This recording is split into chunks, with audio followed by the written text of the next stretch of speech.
What's going on, guys? The video that we have for you guys today is going to teach you, as a smaller defender, how to finish around the rim.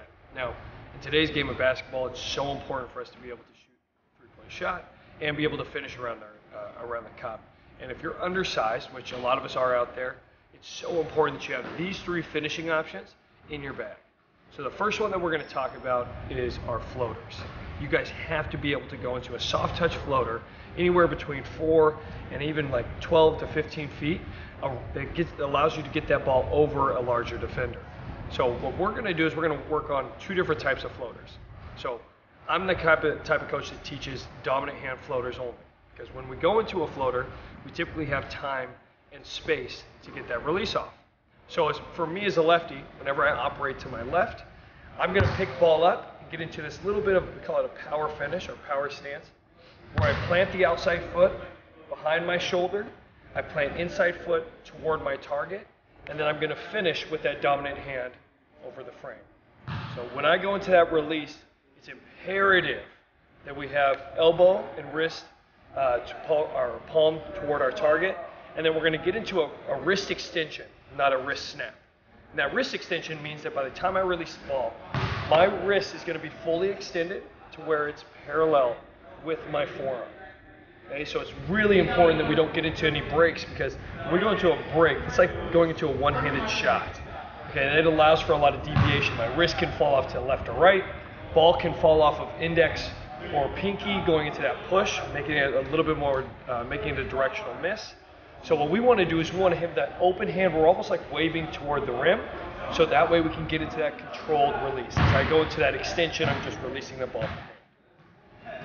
So that's going to the left. We get into the power finish. We get into that open hand control release. When going to the right for a lefty, I'm going to go into a crossbody floater. So that crossbody floater is going to be putting that outside foot down, so first step, and then finishing across my frame. This allows me to beat my defender, whether it be on my hip or whether help side's coming to attack, beat that defender off the ground, and then still allows me to finish controlled at my target, because that inside arm is pointing right there toward the rim as I go into that crossbody finish. Still have the same control on the release as well. We have the wrist extension, not that wrist snap. Super important concept. So once again, for floaters, as a lefty, when I go left, that power finish, outside inside, finish with a floater. When I go right, finish with that crossbody floater, finishing off right, controlling with the left. For righties, it's the exact opposite. You guys go left, crossbody floater, finishing with that elbow and wrist down the middle of the rim. When y'all operate right, get to that power finish and control that release.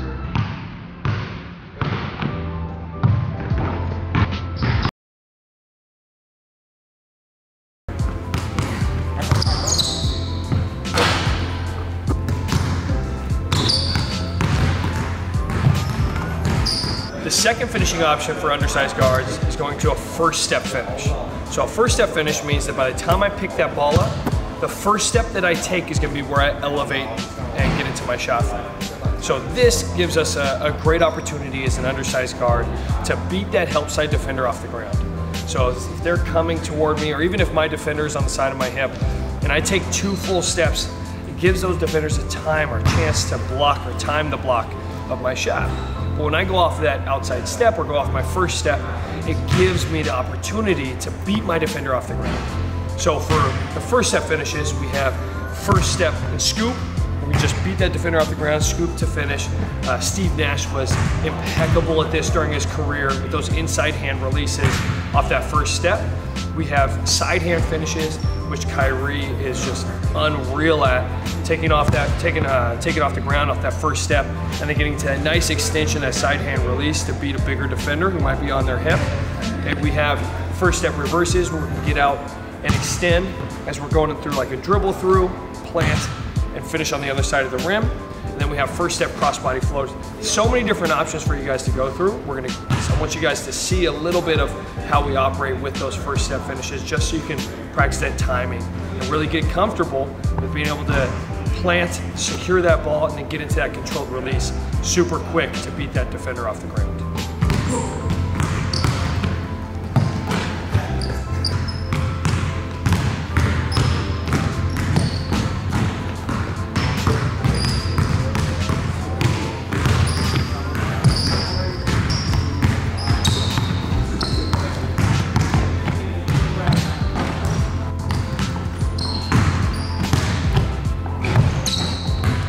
The third way that I want you guys to work on is undersized guard, finishing around the rim, is making sure that you finish with contact. So finishing with contact can either be in the air or it can be on the ground.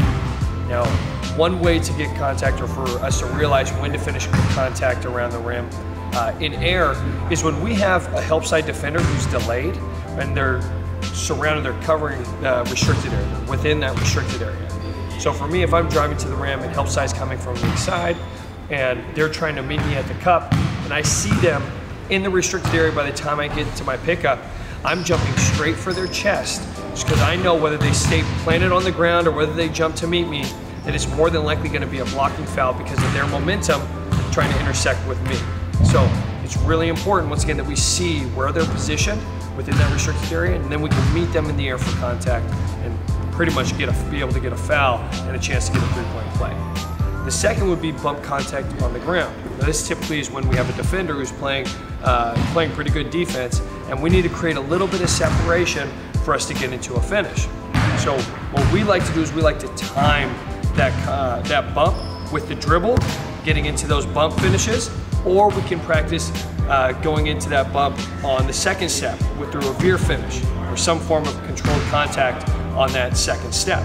So we're going to show you guys a couple of those actions where we really have to focus on creating and instilling that contact with either the dribble that we take, going into that nudge, or off that second step, we're really allowing that frame to drive into that body's, that defender's body. Was that not good?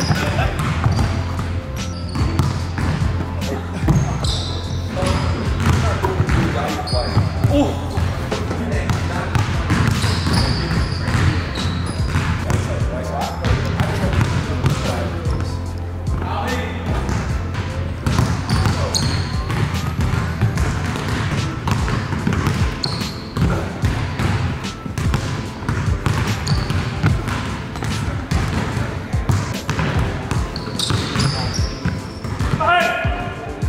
If this video was helpful for you, make sure you check out the next one that we have. Follow us along this journey to help you guys become the best possible player you can. God bless y'all. See y'all soon.